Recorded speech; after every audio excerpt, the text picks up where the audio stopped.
الحمد لله نحمده ونستعينه ونستغفره ونؤمن به ونتوكل عليه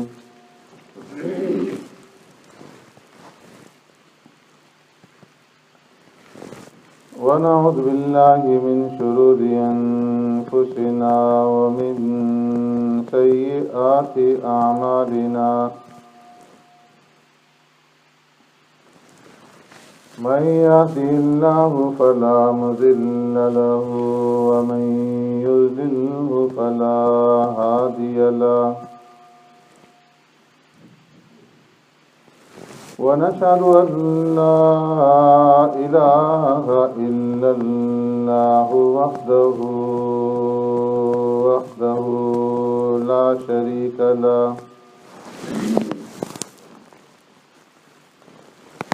ونشهد أن سيدنا ونبينا ومولانا محمدا عبده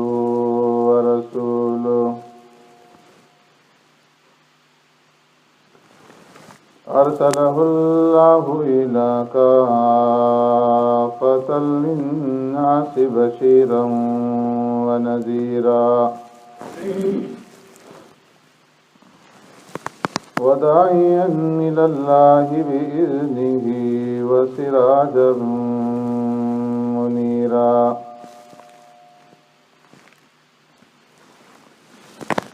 أما بعد فقد قال الله تبارك وتعالى في القرآن المجيد والفرقان الحميد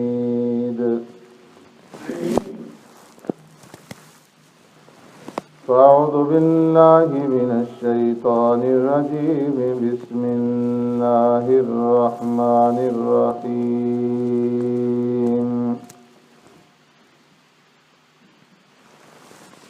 صبغة الله ومن أحسن من الله صبغة ونحن له عابدون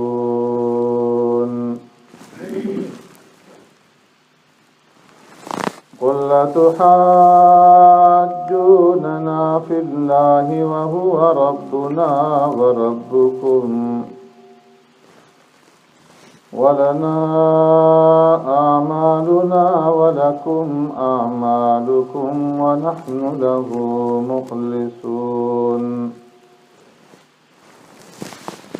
أم تقولون إن إبراهيم وإسماعيل وإسحاق ويعقوب والأسباط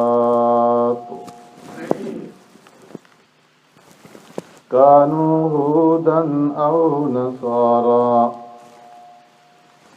قل أأنتم أعلم أم الله ومن أظلم ممن كتم شهادة عنده من الله وما الله بغافل عما تعملون تلك أمة قد خلت لها ما كسبت ولكم ما كسبتم ولا تسألون عما كانوا يعملون صدق الله مولانا العظيم يا رب صل وسلم دائما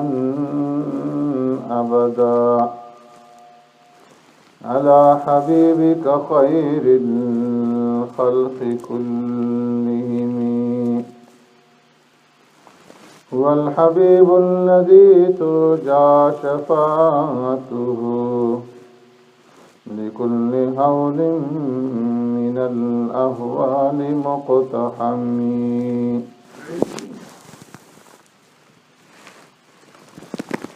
صبغة الله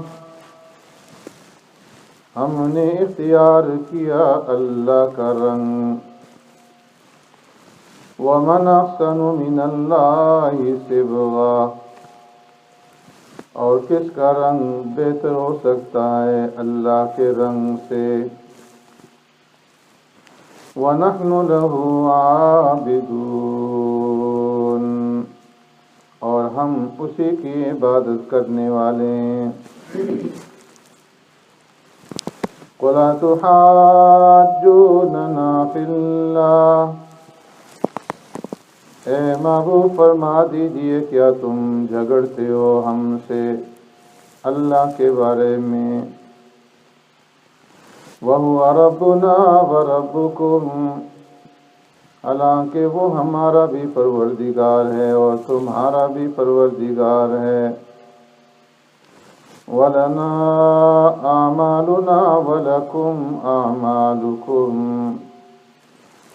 اور ہمارے لیے ہمارے اعمال ہیں اور تمہارے لیے تمہارے اعمال. وَنَحْنُ لَهُ مُخْلِصُونَ، اور ہم اسی کے لیے اخلاص رکھتے ہیں. أَمْ تَقُولُونَ إِنَّ إِبْرَاهِيمَ وَإِسْمَاعِيلَ وَإِسْحَاقَ وَيَعْقُوبَ وَالْأَسْبَاطِ، کیا وہ لوگ یہ کہتے ہیں کہ بے شک ابراہیم اور اسماعیل اور اسحاق اور یعقوب علیہ السلام کی اولاد کانوا ھوداً او نصارا، یہودی تھے یا نصرانی. قل انتم اعلم ام اللہ، فرما دیجئے کیا تم زیادہ جانتے ہو یا اللہ. وَمَنْ أَظْلَمُ مِمَّنْ كَتَمَ شَهَادَةً عِنْدَهُ مِنَ اللَّهِ، اور کون زیادہ ظالم ہو سکتا ہے اس سے جو چھپائے شہادت کو، گواہی کو جو اس کے پاس ہے اللہ کی طرف سے. وَمَا اللَّهُ بِغَافِلٍ عَمَّا تَعْمَلُونَ، اور اللہ بے خبر نہیں ہے جو کچھ تم کرتے ہو. تِلْكَ أُمَّةٌ قَدْ خَلَتْ، یہ ایک جماعت تھی جو گزر چکی. لَهَا مَا كَسَبَتْ وَلَكُمْ مَا كَسَبْتُمْ، ان کے لیے ہے وہ جو انہوں نے کمایا اور تمہارے لیے ہے وہ جو تم نے کمایا. وَلَا تُسْأَلُونَ عَمَّا كَانُوا يَعْمَلُونَ، اور تم سے نہ سوال کیا جائے گا نہ پوچھا جائے گا اس کے بارے میں جو وہ کرتے رہے. آمنت باللہ وبآیاتہ،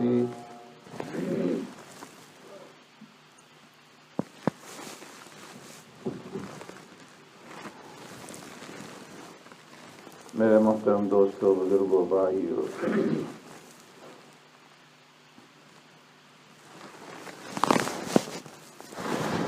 اس سے پہلے آپ حضرات کے سامنے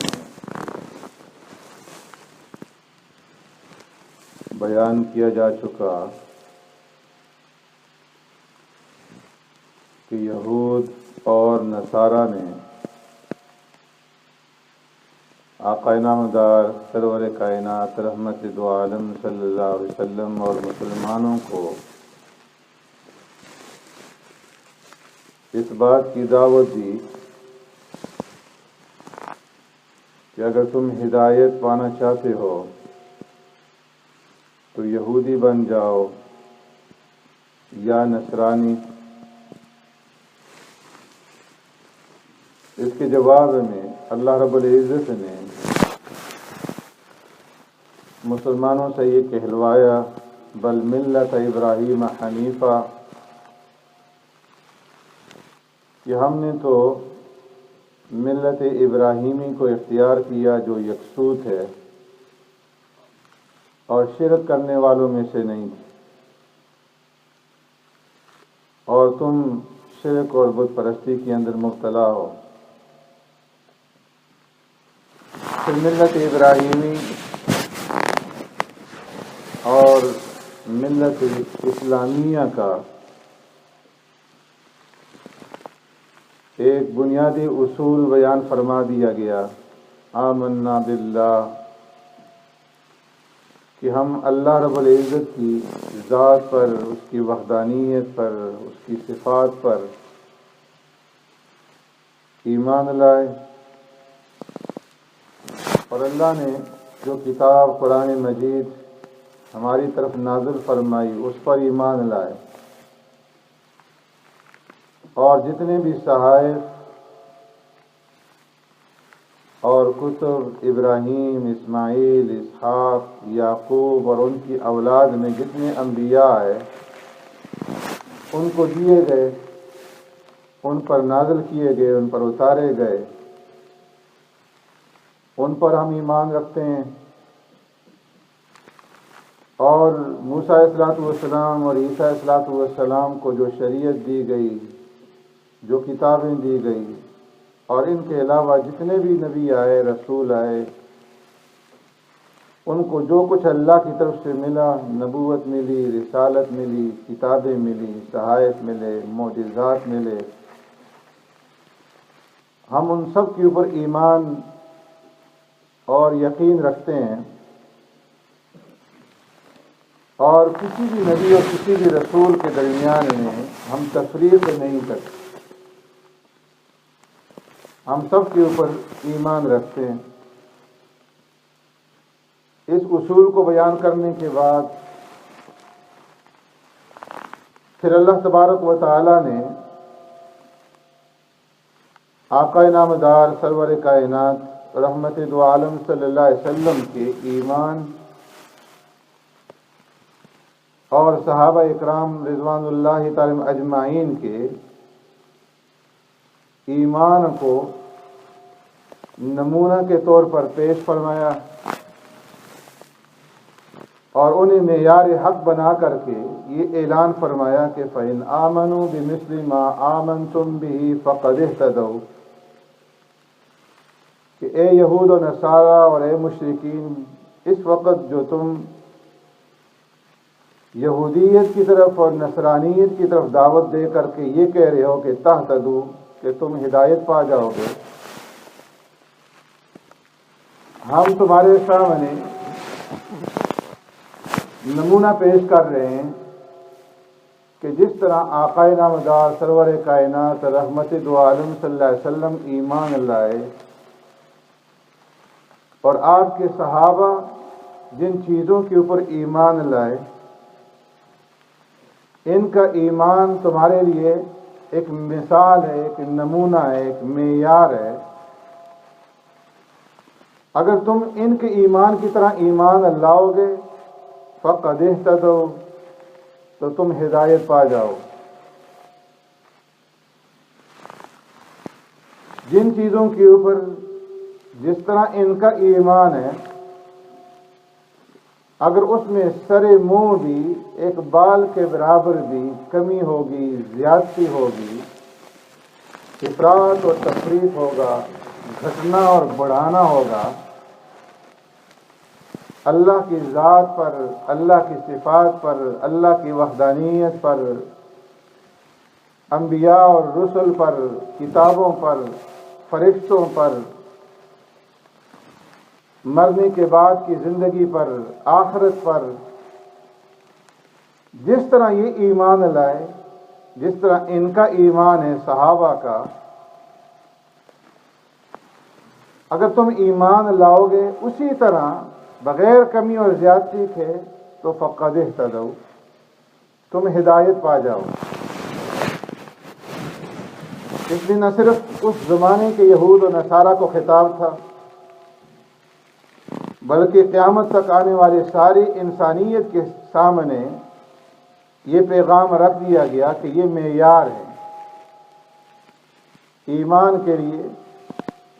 اور ہدایت کے لیے، نجات پانے کے لیے. اللہ نے صحابہ کے ایمان کو اور اللہ کے رسول کے ایمان کو معیار بنا دیا ہے، نمونہ بنا دیا ہے، تو جو فلاح پانا چاہتے ہیں، کامیاب ہونا چاہتے ہیں، ہدایت پانا چاہتے ہیں، تو وہ ان کی طرح ایمان لے کر آئیں، تب تو وہ ہدایت پا جائیں گے۔ وَإِن تَوَلَّوْا فَإِنَّمَا هُمْ فِي شِقَاقٍ، اور اگر اس ہدایت کے آ جانے کے بعد اور راستہ واضح اور کھل جانے کے بعد پھر بھی اگر کوئی نہیں مانتا، روگردانی کرتا ہے، اعراض کرتا ہے، منہ پھیرتا ہے، فَإِنَّمَا هُمْ فِي شِقَاقٍ، تو وہ ضد میں اور ہٹ درمی میں پڑا ہوا ہے، سوائے حسد کے، ضد کے، بخل کے، ہٹ درمی کے اور کچھ بھی نہیں۔ تو پھر ایسی صورت میں اے میرے محبوب صلی اللہ علیہ وسلم اور اے ایمان والو، تم ان یہود کی، نصارہ کی، ان باطل پرستوں کی کوئی پرواہ نہ کرو۔ فَسَيَكْفِيكَهُمُ اللَّهُ، اللہ رب العزت ان کے شر سے تمہاری حفاظت فرمائیں گے، اللہ خود ہی ان سے نمٹ لیں گے، آپ کی طرف سے اللہ خود ہی ان سے نمٹ لیں گے اور ان سے بدلہ لے لیں گے۔ یہ اللہ کا وعدہ ہے، اور پھر اللہ نے اپنے اس وعدے کو سچا کر دکھلایا۔ یہ جو پیشن گوئی کی گئی تھی فَسَيَكْفِيكَهُمُ اللَّهُ، کہ اللہ خود ہی ان سے نمٹ لے گا، بہت ہی جلد اس پیشن گوئی کو اللہ نے سچ ثابت کر دکھلایا، اور دین اسلام نہ صرف سرزمین حجاز کے اندر پھیلا، بلکہ سرزمین حجاز سے نکل کر کے، عرب سے نکل کر کے آدھی دنیا تک اسلام کا پرچم لہرایا۔ بنو قریظہ مارے گئے، بنو نذیر والے جلا وطن کیے گئے، اور جو نصارہ کے قبائل مدینہ کے اطراف میں آباد تھے ان پہ جزیہ لگایا گیا۔ تو اس طرح اللہ تبارک و تعالیٰ نے اس پیشن گوئی کو پیارے پیغمبر صلی اللہ علیہ وسلم کے زمانے میں سچ کر دکھلایا۔ فرمایا وَهُوَ السَّمِيعُ الْعَلِيمُ، یہ لوگ جو کچھ آپ کے خلاف منصوبے بناتے ہیں، جو کچھ ان کے درمیان میں باتیں ہوتی ہیں، اللہ سنتا ہے، اور اللہ کے علم کے اندر سب کچھ ہے۔ اس لیے ان نشانیہ کا ہوا الابتر، جو آپ کے دشمن ہیں یہ ذلیل و خوار ہوں گے۔ واللہ یعصمک من الناس، اللہ ان کے شر سے آپ کی حفاظت فرمائیں گے۔ اب آگے اللہ رب العزت فرماتے ہیں صبغۃ اللہ ومن احسن من اللہ صبغۃ ونحن له عابدون۔ اے محبوب صلی اللہ علیہ وسلم اور اے مسلمانوں، ان یہود و نصارہ نے اپنے اپنے دین کی طرف تمہیں دعوت دی کہ کونوا ہودن او نصارا تہتدوا، کہ تم یہودیت اختیار کر لو یا نصرانیت اختیار کر لو تو ہدایت پا جاؤ گے۔ گویا دوسرے لفظوں میں انہوں نے تمہیں اپنی رسم کو اختیار کرنے کی دعوت دی کہ تم استباغ والی رسم اختیار کر لو، ہمارے رنگ میں رنگے جاؤ تو تم ہدایت پا جاؤ۔ اللہ نے صبغۃ اللہ فرما کر کے دو چیزوں کے اوپر رد فرما دیا۔ ایک تو ان کی اس رسم کی کہ پہلے یہودیوں کے اندر یہ رسم آئی، اور پھر بعد میں نصارہ کے اندر، کہ جب ان کے ہاں کوئی بچہ پیدا ہوتا تو 7ویں دن وہ زرد رنگ کے پانی میں اس بچے کو غوطہ دیتے، اس اس رنگ کے اندر اسے رنگ دیتے اور یہ سمجھتے کہ یہ بچہ پاک اور صاف ہو گیا۔ ان کی جو کتاب ہے انجیل متی، اس کے باب نمبر 28 میں اس کا ذکر ہے کہ یسوع مسیح نے جو ان کے 11 شاگرد تھے ان کو جلیل نامی پہاڑ پر مدعو کیا تھا۔ جب وہ وہاں پہ گئے، ان کو سجدہ کیا،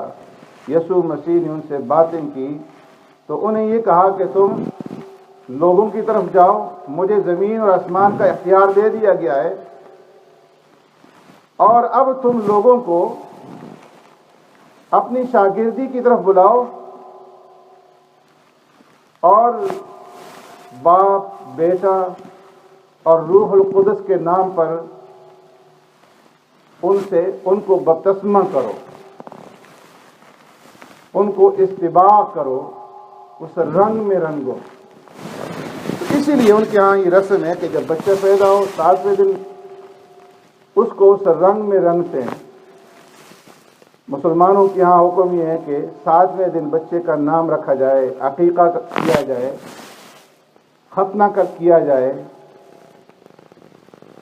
تو ان کے ہاں ختنے کی ضرورت نہیں پڑتی۔ جس بچے کو اس معمودیہ نامی رنگ ہے، زرد رنگ، اس میں رنگ دیا جائے تو سمجھتے ہیں کہ یہ پاک اور صاف ہو گیا، اس پر نصرانیت کا رنگ چڑھ گیا، یہ پکا نصرانی بن گیا اور اسے پاکی حاصل ہو گئی، اب اسے ختنہ کی ضرورت نہیں۔ اسی طرح جو نیا آدمی نصرانیت اختیار کرتا ہے، نصرانیت قبول کرتا ہے، تو اسے بھی جو عرب کلیسا ہیں ان کے ہاں زرد رنگ کی حوض میں انہیں غوطہ دیا جاتا ہے اور اسے بپتسمہ کہا جاتا ہے، اور جس کو وہ رنگ دے دیا جائے تو اسے بڑی کامیابی سمجھتے ہیں۔ تو اللہ نے اس کی تردید فرمائی اور فرمایا صبغۃ اللہ، کہ ہم نے تو اللہ کا رنگ اختیار کیا، کہ اللہ رب العزت نے ہمیں توفیق عطا فرمائی اور ہم نے کلمہ پڑھ لیا لا الہ الا اللہ محمد الرسول اللہ، اور اس کلمہ کو پڑھنے کے بعد ہم نے اللہ کی وحدانیت کو اور اس کی توحید کو اختیار کیا، اس کی عبادت کو اختیار کیا، تو اللہ نے ہمارے اوپر احسان فرمایا کہ ہمیں توحید کے رنگ میں رنگ دیا۔ صبغۃ اللہ، ومن احسن من اللہ صبغہ، اور اللہ کے رنگ سے بڑھ کر کے کس کا رنگ جو ہے وہ اچھا ہو سکتا ہے؟ اللہ سے بہتر کون رنگ سکتا ہے؟ تو ہم نے تو اللہ کی وحدانیت کو اختیار کر کے، اللہ کی عبادت کو اختیار کر کے اس کے رنگ کو اپنا لیا ہے، تو ہمیں کسی اور رنگ کی ضرورت نہیں۔ وَنَحْنُ لَهُ عَابِدُونَ، ہم تو صرف ایک اللہ کی عبادت کرنے والے ہیں اور اس کے ساتھ کسی اور کو شریک اور ساجی نہیں ٹھہراتے، جبکہ تمہارا جو مذہب ہے پہلے تو وہ منسوخ ہو چکا۔ اپنے وقت میں اگرچہ وہ صحیح تھا، حق تھا، لیکن جب نبی آخر زمان آ گئے تو وہ اب شریعت بھی منسوخ ہو گئی، کتاب بھی منسوخ ہو گئی، مذہب بھی منسوخ ہو گیا۔ اب تو تمہیں نبی آخر زمان کے اوپر ایمان لانا ہے، تو تم ایک منسوخ مذہب کو اختیار کر کے اور یہ سمجھتے ہو کہ ہم حق پر ہیں اور ہم ہدایت پر ہیں، اور مسلمانوں کو اپنے مذہب کی طرف دعوت دے کر کے یہ کہہ رہے ہو کہ تہتدوا، کہ تم یہودیت اور نصرانیت اختیار کر لو تو ہدایت پا جاؤ گے، جبکہ مسلمانوں نے تو اللہ کا رنگ اختیار کر لیا کہ نبی آخر زمان کا کلمہ پڑھ کر کے، نبی آخر زمان پر ایمان لا کر کے ایک اللہ کی وحدانیت کو اختیار کر لیا ہے، اور اسی کے سامنے سر بسجود ہونے والے۔ ام تقولون ان ابراہیم، آگے فرمایا قل اتحاجوننا فی اللہ وہو ربنا وربکم، یہاں پر ان کے ایک اور باطل عقیدے کی طرف اللہ نے اشارہ کیا اور فرمایا اتحاجوننا فی اللہ، کہ اے یہود و نصارہ تم اللہ کے معاملے میں ہم سے جھگڑتے ہو اور یہ کہتے ہو کہ اللہ ہمارے اوپر بڑا ہی مہربان ہے کہ اللہ نے ہمیشہ بنو اسحاق کے اندر نبوت اور رسالت کا سلسلہ جاری رکھا، ہم اللہ کے چہیتے اور پسندیدہ ہیں، نحن ابناء اللہ و احباؤ، ہم اللہ کے بیٹے ہیں، اللہ کے اولاد ہیں، اللہ کے محبوب اور اللہ کے چہیتے ہیں۔ اس لیے نبوت اور رسالت کا سلسلہ بنو اسحاق کے اندر اللہ نے جاری رکھا، اور نبی آخر زمان جو آئیں گے تو وہ بھی بنو اسحاق ہی کے اندر آئیں گے۔ تو ہم اس نبی کے اوپر جو عرب کے اندر آئے ہیں بنو اسماعیل میں، اس کے اوپر ایمان نہیں لاتے، بلکہ ہم تو منتظر ہیں کہ جو نبی آخر زمان آئے گا وہ بنو اسحاق ہی کے اندر آئے گا، اس لیے کہ ہم تو اللہ کے چہیتے ہیں۔ تو اللہ نے فرمایا قل اتحاجوننا فی اللہ، اے میرے محبوب آپ ان لوگوں کے جھگڑے کا جواب اس طرح سے دیجئے کہ یہ جو آپ سے جھگڑ رہے ہیں تو آپ ان کو کہہ دیجئے اتحاجوننا فی اللہ، کیا اللہ کے بارے میں تم ہم سے جھگڑتے ہو؟ وہو ربنا وربکم، حالانکہ اللہ جس طرح تمہارا رب ہے اس طرح ہمارا بھی رب ہے۔ یہ کسی قوم کا ٹھیکہ نہیں ہے کہ تقدس، بزرگی، شرافت ہمیشہ اسی خاندان میں رہے، بلکہ اللہ جب چاہتے ہیں جس قوم کو شرافت اور بزرگی عطا فرما دیتے ہیں۔ پہلے اللہ نے نبوت اور رسالت کا سلسلہ بنو اسحاق میں رکھا، اب اللہ نے بنو اسماعیل کے اندر نبی آخر زمان کو مبعوث فرما دیا، اس لیے کہ وہ تو سب کا رب ہے، وہ سب کا خالق ہے، وہ سب کا مالک ہے، سارے ہی اس کے بندے ہیں۔ تو اس لیے وہ ربنا وربکم، وہ ہمارا بھی رب ہے، تمہارا بھی رب ہے، اس لیے اس کے معاملے میں ہم سے مت جھگڑو۔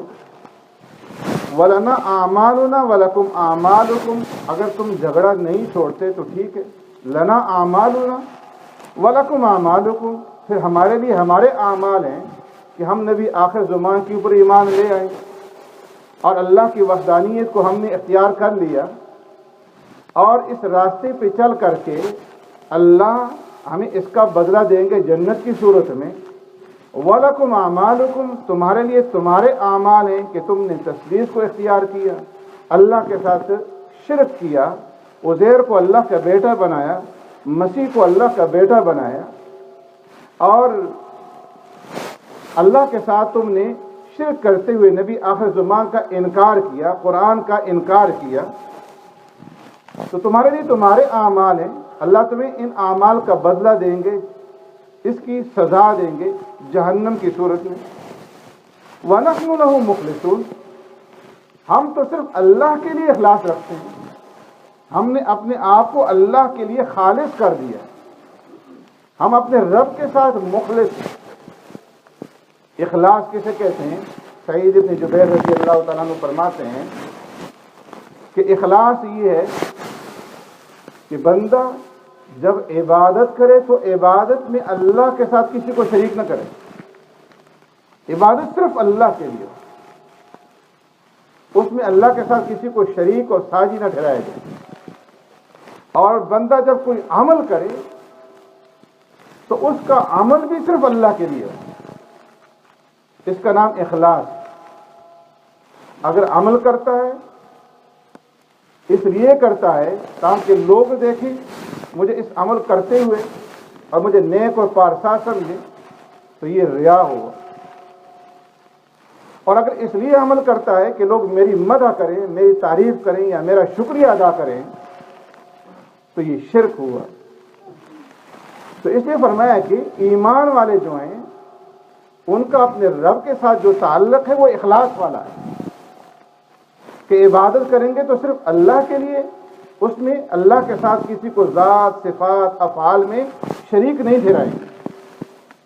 اور اعمال کریں گے تو صرف اللہ کے لیے، نہ ریاکاری کے لیے کریں گے اور نہ دکھلاوے کے لیے کریں گے۔ سبحانک اللہم و بحمدک، نشہد ان لا الہ الا انت، نستغفرک۔